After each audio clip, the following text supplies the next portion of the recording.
边看王者边听小说，苏哲王者荣耀，夜黑语著。第561章决胜局。决胜局到来，双方战队都是非常认真。Prime 战队中路强行越塔拿下杨玉环的一血，为 Prime 战队争取到了微弱的领先优势。2分钟转眼即到，河道上暴君诞生。苏哲的百里守约一边往上路移动，一边先手帮雅典娜和白起开这条暴君。Quick 战队的中路杨玉环被击杀，现在应该是开暴君的最好时机。可惜 Quick 战队这边如影随形，紧紧跟着 Prime 战队，并没有放弃的意思。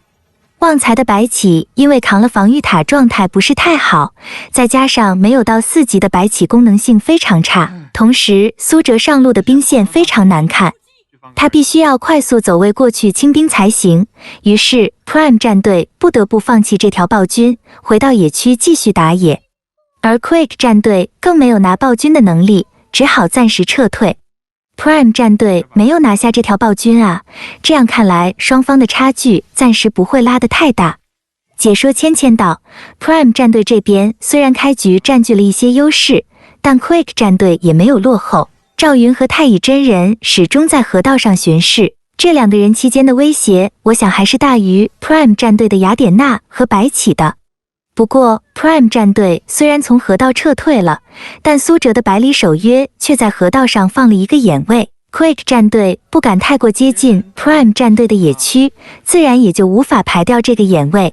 而有这个眼位在， Prime 战队就对河道上暴君的情况一览无余。下路 Lucky 的杨戬与对面的苏烈紧张对线。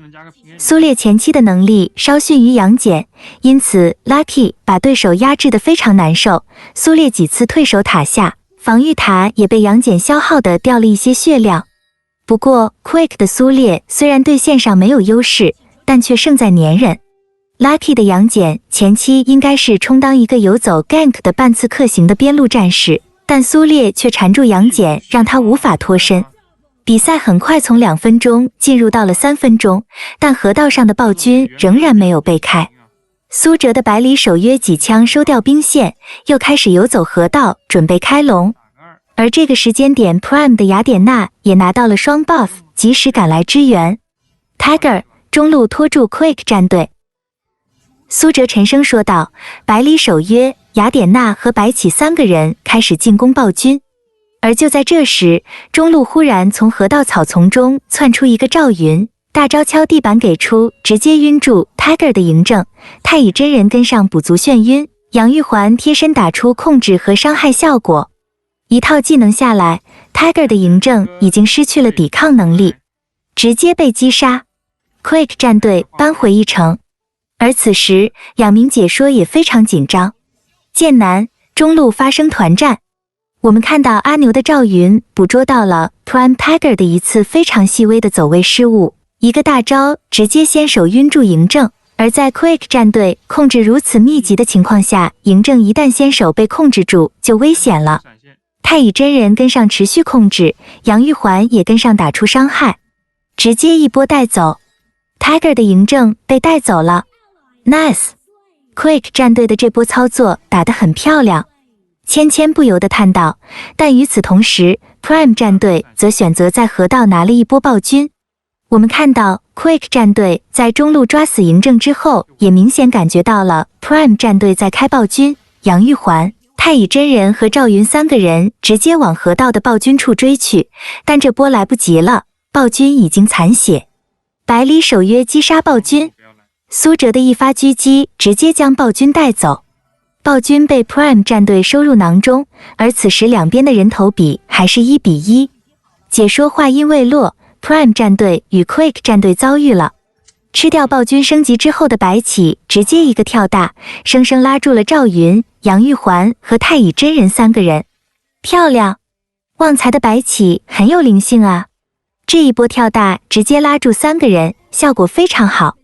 话音未落，雅典娜也跟上冲锋，苏哲的百里守约直接一发狙击，瞄准并且打掉了杨玉环的1/4血量。看来要开团了，这是2支战队开局以来第1波大规模交手。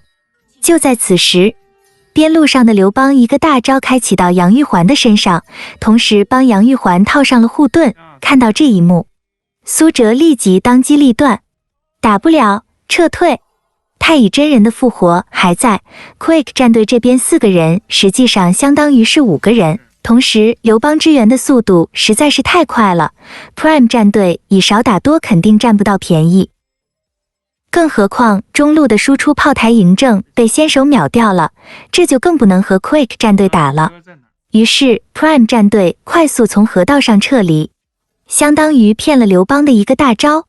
这波团战没能打起来。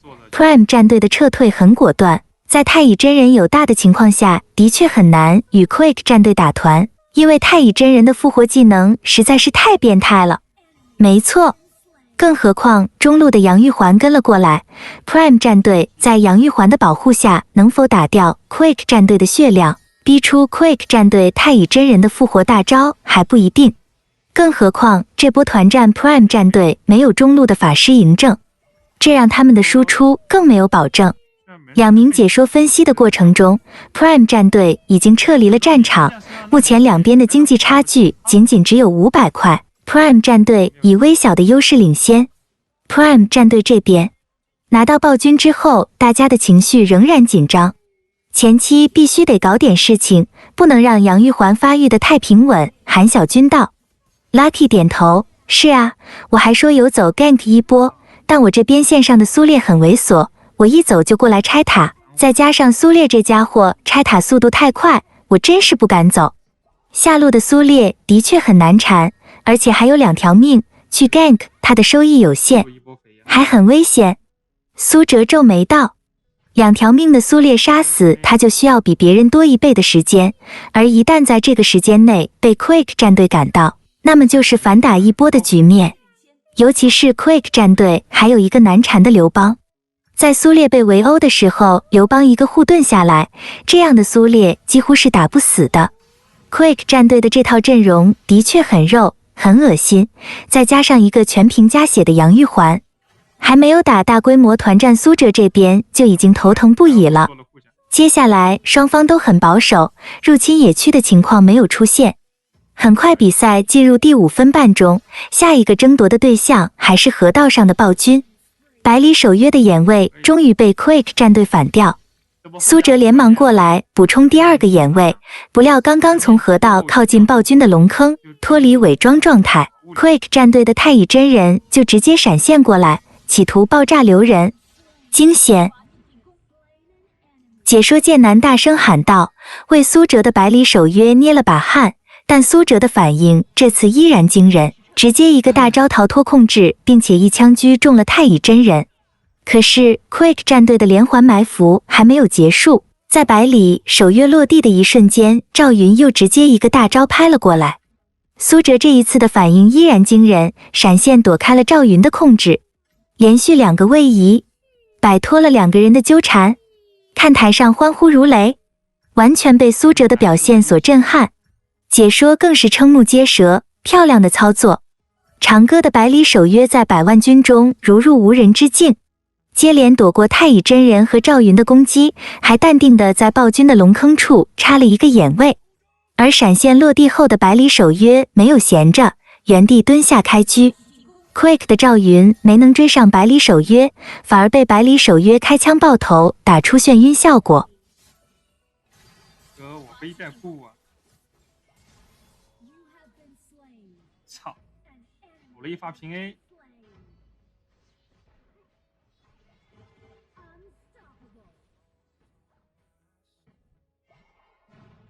耶！这元哥的操作笑死我了，投了，哎呀，好可惜呀！